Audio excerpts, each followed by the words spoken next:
Oke, kita langsung saja ke materinya mengenai yang pertama anggaran pendapatan dan belanja daerah atau yang disingkat APBN. Nah, berdasarkan Undang-Undang Republik Indonesia nomor 23 tahun 2013 tentang anggaran pendapatan dan belanja negara tahun angkatan 2014 ya.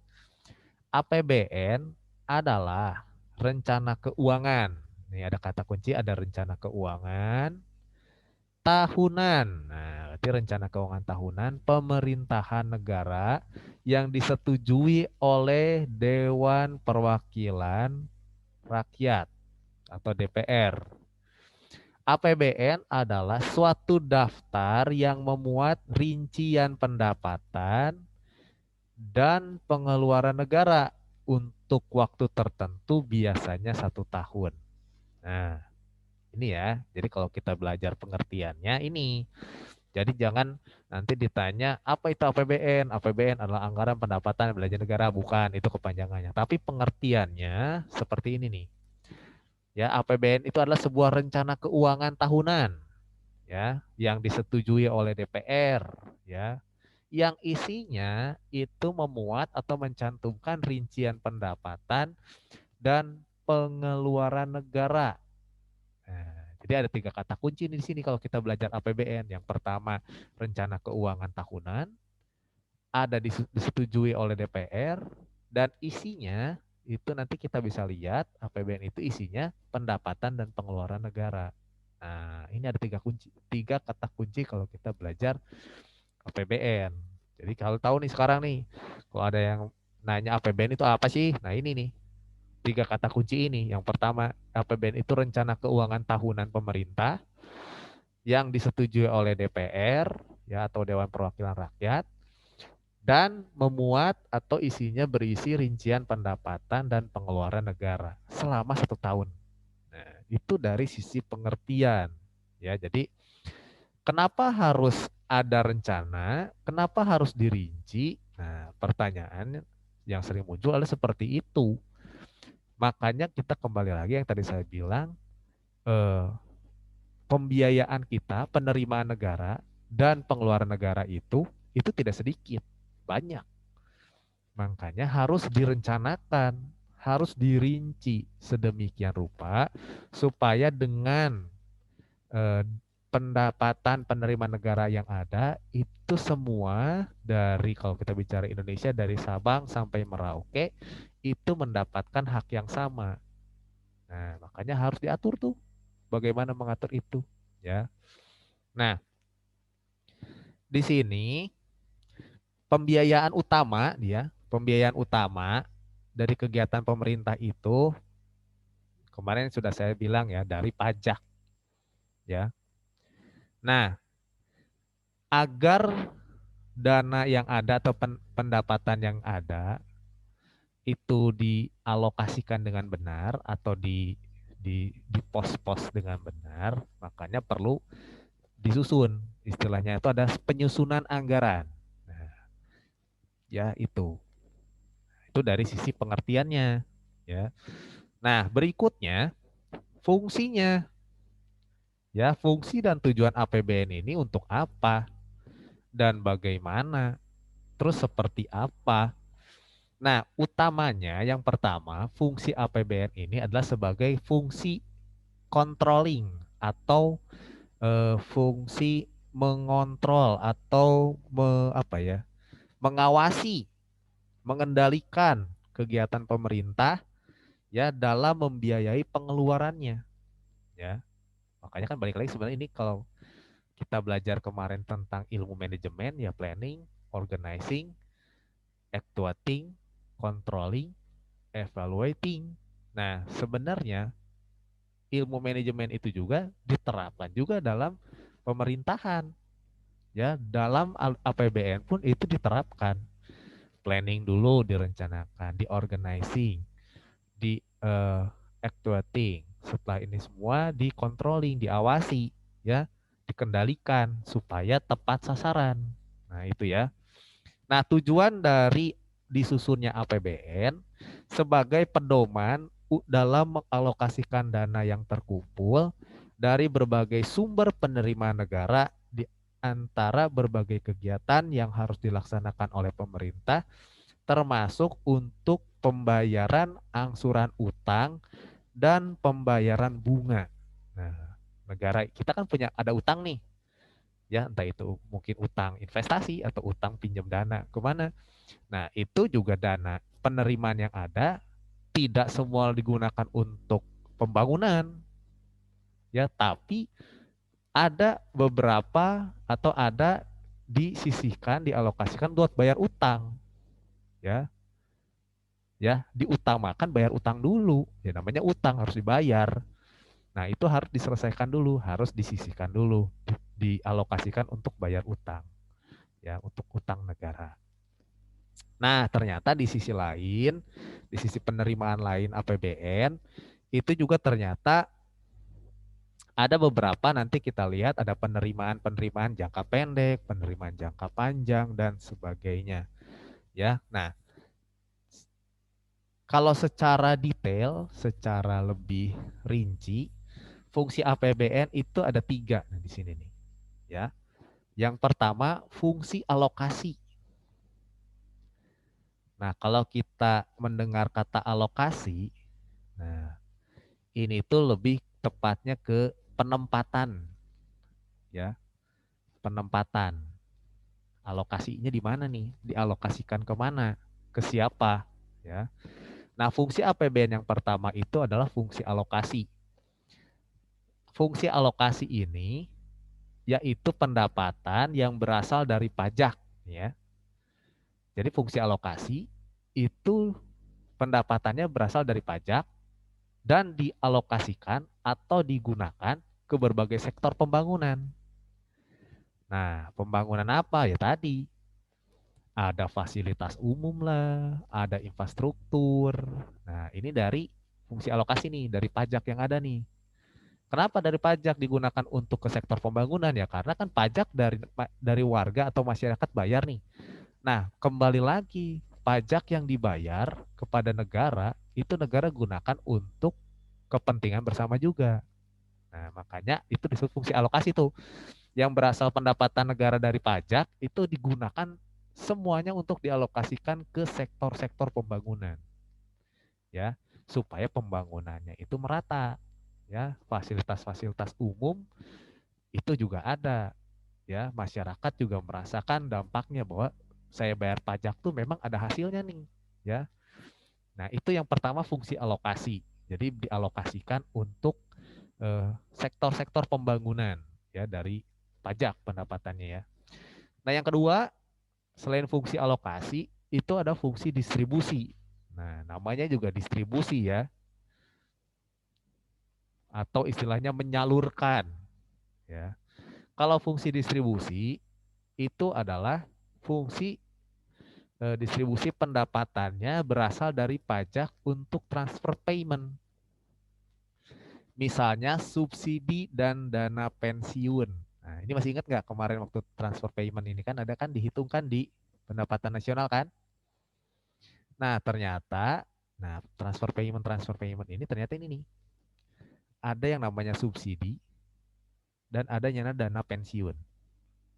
Dana pensiun siapa ini? Siapa yang pensiun? Ya, oke.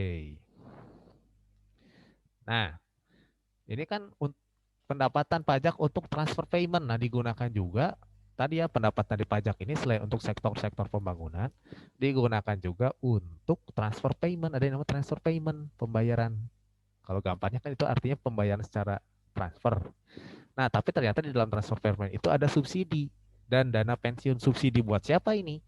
Subsidi, nih contohnya nih, untuk bahan-bahan pokok, 9 bahan pokok, itu disubsidi, ada namanya subsidi. Artinya pemerintah memberikan subsidi ke kebutuhan masyarakat tersebut. Kedua, subsidi bahan bakar minyak, premium.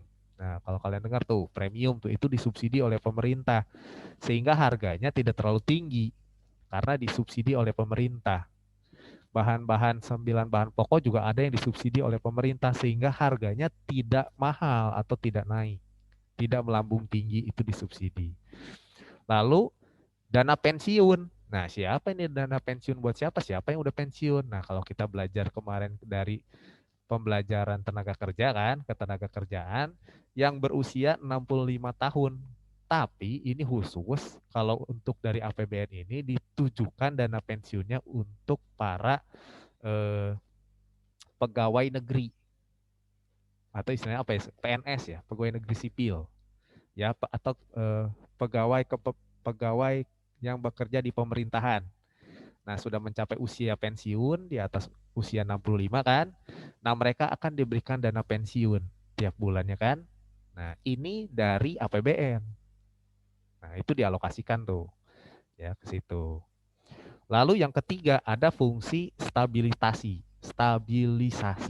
stabilisasi, yaitu sebagai pedoman agar pendapatan dan pengeluaran negara ini teratur. Atau yang namanya juga stabilisasi ya, berarti harus stabil. Artinya ya benar-benar harus diatur. Pedoman itu adalah panduannya nih, seperti apa nih supaya teratur. Pendapatannya dan pengeluarannya itu harus diatur juga nih. Pendapatannya berapa, pengeluarannya berapa. Jangan sampai pendapatannya sedikit tapi pengeluarannya banyak.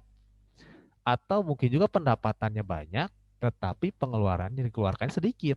Nah, ini juga nggak boleh nih. Karena harus benar-benar stabil, ya. Artinya digunakan dengan baik, ya. Makanya kenapa eh, ini benar-benar harus diatur dan ada pedoman cara bagaimana eh, menjalankannya dan sebagainya. Nah, itu ketiga fungsi dari APBN. Nah, bukan dari saja dari pengertiannya kalian sudah tahu sekarang, ya. Kalau dari pengertiannya tadi bahwa APBN itu adalah rencana keuangan tahunan yang disetujui oleh DPR, ya, yang isinya membuat rincian pendapatan dan pengeluaran negara, ya, biasanya 1 tahun. Nah, pendapatan tersebut, nah, dialokasikan untuk apa nih? Nah, pendapatan yang dari pajak dialokasikan sebagai ke berbagai sektor pembangunan, lalu ke subsidi dan dana pensiun. Nah, lalu itu sebagai fungsinya ini sebagai pedoman atau sebagai supaya pendapatan dan pengeluaran ini stabil, ya, tidak terlalu tinggi, tidak terlalu rendah, tidak defisit, tidak terlalu surplus, tidak defisit, tidak terlalu defisit, ya seperti itu. Nah, itulah, tapi tidak sampai di sini aja. Ini baru sedikit, ya. Nanti kita lebih banyak lagi nih ke depan ternyata bagaimana sih? Apa aja masa cuman eh, pendapatannya cuma digunakan untuk pembangunan doang, untuk subsidi dan dana pensiun. Mau buat apa lagi nih kira-kira kan? Nah, tapi utamanya adalah lewat fungsi inilah ya, APBN fungsinya seperti ini. Nah, lalu dari sisi tujuan, tadi kan fungsinya. Nah, sebetulnya tujuannya itu tadi sudah mungkin kalian sudah dengar, sebenarnya kalian sudah bisa menyimpulkan sendiri tujuan penggunaan si APBN ini untuk apa. Nah, tapi kalau kalian bisa lihat di sini, pertama tujuannya sebagai pedoman ya, pedoman pendapatan dan pembelanjaan negara dalam melaksanakan tugas kenegaraan. Wah, ternyata menyusun APBN ini sebagai tugas negara nih, ya, sebagai pedoman. Tadi kita udah sebut nih pedoman atau panduan. Pertama, tujuannya itu disusun APBN bukan cuma sebagai pedoman. Nah, tapi ada lagi nih beberapa nih. Yang pertama, meningkatkan produksi. Balik lagi ke pendapatan nasional, ya. Jumlah produksi. Nah, semakin banyak produksi dalam negeri dihitung dalam 1 tahun itu meningkatkan yang namanya pendapatan nasional kan. Nah, jadi ini dari sisi meningkatkan produksi. Lalu kesempatan kerja. Nah, sama nih. Balik lagi kan ke masalah pengangguran. Kurangnya kesempatan kerja. Nah, ini juga salah satu tujuan disusunnya APBN untuk menanggulangi masalah yang berhubungan dengan kesempatan kerja, ya. Dalam meningkatkan pertumbuhan ekonomi dan kemakmuran rakyat. Tuh, balik lagi ujung-ujungnya apapun yang pemerintah lakukan, ini nih tujuan utamanya nih. pertumbuhan ekonomi, dan kemakmuran masyarakat. Makanya disusun. Ya, jangan sampai memang sih kalau kita bicara angka kemiskinan atau kan kita bicara makmur pasti ada yang miskin kan. Kalau kita bicara lihat angka kemiskinan kan ada lah pasti tiap negara juga angka kemiskinan itu pasti ada. Nah, tapi jangan sampai si jarak antara si kaya dan si miskin ini jauh gitu, ya. Jangan sampai yang kaya semakin kaya, yang miskin semakin miskin, ya. Tapi setidaknya walaupun mereka dalam tanda kutip dalam kategori belum makmur, tapi mereka setidaknya hidup layak. Hidup layak itu seperti apa sih? Bukan berarti hidup layak itu berarti harus punya mobil mewah, rumah mewah, semua fasilitas ada. Enggak. Hidup layak itu adalah hidup minimal. Hidup yang artinya waktu mereka tidak kekurangan makan, mereka masih ada tempat tinggal, mereka masih bisa bekerja, mereka masih punya mendapatkan penghasilan, yang punya anak-anaknya masih bisa sekolah. Nah, itu sebenarnya layak itu, ya. Nah, makanya seperti itu. Makanya ini benar-benar disusun sebetulnya secara keseluruhan ini tujuannya cuma satu, untuk kemakmuran masyarakat, ya. Bagaimana eh, APBN ini dikelola, digunakan, nah, itu untuk kemakmuran masyarakat. Ya, karena masyarakat kita banyak lah, apalagi Indonesia ya, banyak kan, masyarakatnya banyak. Oke, nah sebelum masuk ke sumber-sumber penerima negara, di sini kan kalau kita tadi bicara tentang yang namanya APBN, nih, ya, biasanya itu gimana ya? Sebelum APBN, sebelum dibuat, nah ada yang namanya itu RAPBN atau rancangan, ya. Jadi sebelum dibuat kan pasti ada istilahnya itu kalau gampangnya ya ada kisi-kisinya lah ya. Intinya mau dibuat kita buat eh, istilahnya gampang itu coretan-coretannya dulu lah ya. Apa aja yang kira-kira yang mau dibuat. Nah, ada yang namanya itu RAPBN ya. Jadi sebetulnya di RAPBN disusun juga oleh pemerintah nih ya. Tapi itu atas dasar usulan anggaran yang dibuat oleh setiap departemen atau lembaga negara yang diusulkan kepada pemerintah dalam bentuk daftar usulan kegiatan dan daftar usulan proyek. Nah, jadi kan pemerintah ini punya departemen yang ada nih, departemen perhubungan, departemen ketenagakerjaan, departemen perikanan, departemen pendidikan, departemen, nah itu kan banyak tuh. Artinya pemerintah ini untuk mengatur negaranya membuat departemen-departemen yang spesifik, ya. Jadi, nah sebelum menyusun APBN, nah harus itu berdasarkan pengajuan dari departemen-departemen yang ada. Kenapa harus dari mereka? Karena mereka yang tahu situasi dan kondisi, mereka yang tahu juga keadaan yang ada di masyarakat itu seperti apa, keperluannya apa, kebutuhannya apa, ya. Nah, ini disetujui harus diajukan dulu, ya, untuk kira-kira nih ada nggak pembiayaan yang sifatnya itu rutin harus terus dibayar nih, harus terus ada dianggarkan, ada nggak? Nah, itu harus diajukan dulu, ya. Nah, ini rancangan tersebut diajukan pemerintah ke DPR, ya. Dan biasanya DPR akan melakukan yang namanya pembahasan, membahas tentang APBN ini, rapat APBN biasanya DPR tuh, ya. Dan akan ditetapkan yang tadinya rancangan, kalau misalkan udah oke nih, ini jadi APBN. Nah, jadi prosesnya itu ya nggak buat langsung tiba-tiba jadi di ACC, enggak, tapi ada prosesnya, ada sidangnya dulu, ada rapatnya dulu lah gitu kan. Ada pembahasannya dulu gimana nih dari tiap daerah begini begini begini begini. Nanti rencana keuangannya kira-kira begini begini begini, anggarannya begini begini begini untuk ini nih semua. Nah, itu disetujui nggak sama DPR?